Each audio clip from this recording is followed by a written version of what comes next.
il y a une phrase qui n'est pas très bien vue dans notre culture, c'est attachement aux objets.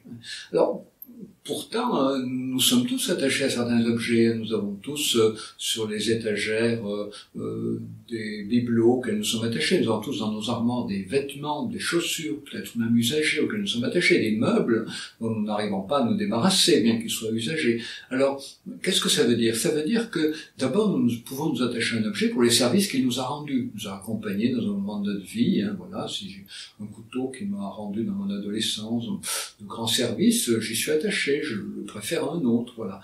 Mais il y a aussi des objets auxquels nous sommes attachés parce qu'ils commémorent une rencontre. Si j'ai rencontré mon mari ou ma femme dans un voyage et qu'à ce moment-là, sans très bien savoir encore ce qui allait se passer entre nous, nous avons acheté un objet, eh bien, cet objet va être chargé du souvenir de la rencontre.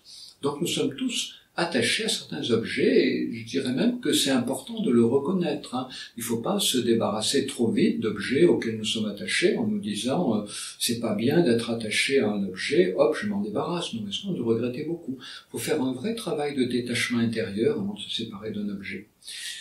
Mais la question de l'attachement aux objets était restée jusqu'à il y a peu complètement silencieuse dans notre culture, c'est-à-dire qu'on était censé ne pas s'attacher aux objets, point barre, et c'était résolu. Contrairement à d'autres cultures, comme la culture japonaise, ou par exemple les couturières, quand elles ont des aiguilles usagées, eh bien elles les portent au temple et il y a des petites cérémonies pour les aiguilles usagées, mais c'est vraiment un autre monde. En revanche, dans notre culture, il y a un objet qui est aujourd'hui régulièrement pointé comme un objet d'attachement, et même un objet d'attachement maladif. C'est pas la voiture. La voiture, c'était il y a 50 ans, 30 ans, et on n'en a pas assez parlé. Non, aujourd'hui, l'objet d'attachement stigmatisé, c'est le téléphone mobile. Il y a même des gens qui parlent de doudou.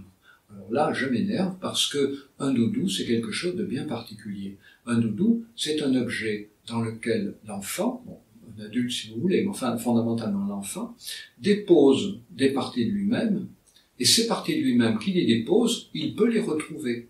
Il fait ses confidences à son doudou, et quand il prend son doudou dans ses bras, il a l'impression que son doudou est plein de ses confidences. Il dépose dans son doudou son désir de câlin, et il a l'impression que son doudou le câline autant que ce qu'il câline son doudou.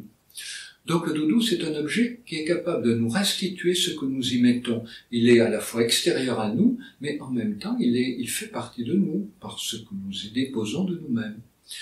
Le téléphone mobile, qu'est-ce qu'il y a dedans? Tout le monde le sait bien. Tout mon réseau relationnel. Donc le téléphone mobile, ne contient pas ce que j'y mets de moi. Bon, bien sûr un peu, voilà, quelques selfies ou beaucoup de selfies, des codes, voilà, des informations que j'ai envie de garder. Mais mon téléphone mobile, fondamentalement, quand je l'utilise, ça va être pour rentrer en contact avec d'autres. C'est un outil de relation. Donc le téléphone mobile n'est pas un doudou, c'est un instrument de communication et de relation. C'est ce qu'on appelle l'objet de technologie, de l'information et de la communication. Donc, en revanche, le téléphone mobile nous pose une vraie question aujourd'hui, c'est de repenser le statut de l'attachement aux objets dans notre culture. C'est vraiment le point aveugle. Notre culture n'a pas voulu l'envisager. Et avec le téléphone mobile, cette question nous revient, si on peut dire, en pleine figure. Donc, c'est le moment de prendre la question à bras le corps. Nos objets, pour une part, font partie de nous. Ils font partie de notre réseau relationnel, mais ils font partie de nous.